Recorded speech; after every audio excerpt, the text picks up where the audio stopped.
I don't think a lot of people are paying attention to the new space race, but basically everybody's trying to get to the moon, to live there, to set up shop, to start mining possibly. They've got a lot of interesting minerals up there, so we've heard.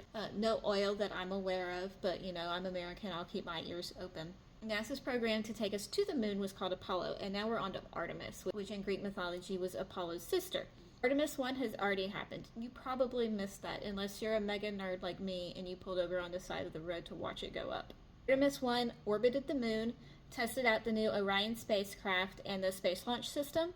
So we tested out the heat shields because we've had problems with that before, and it came back. Very impressive. Artemis 2 is supposed to launch early next year.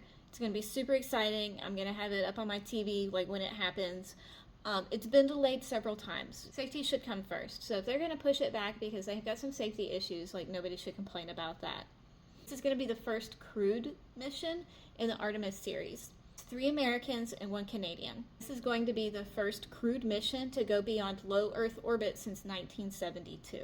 That's extremely exciting. Then we get to Artemis 3, which is supposed to happen mid-2027, and it's going to be the first crewed landing on the moon since Apollo 17. How fucking cool is that? Right, we're going back to the moon, baby. A lot of interesting science is going on in the background. They don't just go to the moon or set up in the ISS doing nothing, right? There's some interesting science going on in the background. This thing called lunar effects on agricultural flora, and they're examining the impact of the lunar surface on crops. We're going to be growing corn on the moon, y'all. Artemis 4 is supposed to launch in September 2028. Now, again, keep in mind all of these dates are wibbly-wobbly. They can change at any point. 2028 is when we really start living in the future. We're going to shoot up 2 pieces of the Lunar Gateway. One is called the Habitation and Logistics Outpost, or the HALO. And we're also sending up the Power and Propulsion Unit.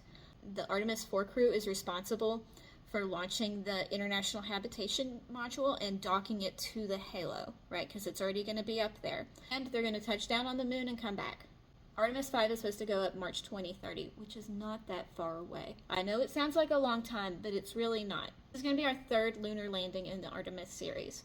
After docking, the astronauts are going to fly their little car thing down to the moon's south pole, and then they're coming back. We've never been down there before. After Artemis 5, the next couple missions is going to be us leaving pieces up there. Right? We're going to launch some people to the moon, and they're going to set up some stuff so that we can come back later, and then they're going to come back. And those couple missions are going to take us to 2035, which is when we're going to start leaving people up there. The Artemis 10 is supposed to leave people up there for 180 days. And after that, it's game on. If you're going to invest in the space race, you can just pick a mission and do a deep dive on it. The Wikipedia page is a great place to start. It's got a lot of sources at the bottom where you can explore further, and you can look things up at the same time. So much technology that's going to come out of this. When we invest in science as a country, we get a lot in return. We really do. We've gotten Kevlar, we've gotten carbon fiber. I got braces as an adult, and every time I went in there, the dentist was just talking about the different technologies that had come from the space mission that he was putting in my mouth. The wires were used originally to attach heat shields. The tools that they used for the braces were polished really finely without disturbing a whole lot, which is really important. I don't know, you'd have to look into it, but there's a lot of stuff that we get out of it. We could be mining up there, we could be sending nukes up there, who knows? There's a lot going on, right? And there's a lot of different people with their hands in the pie, and there's a lot of different people working on this. There's a lot of different industries that have a vested interest in this succeeding.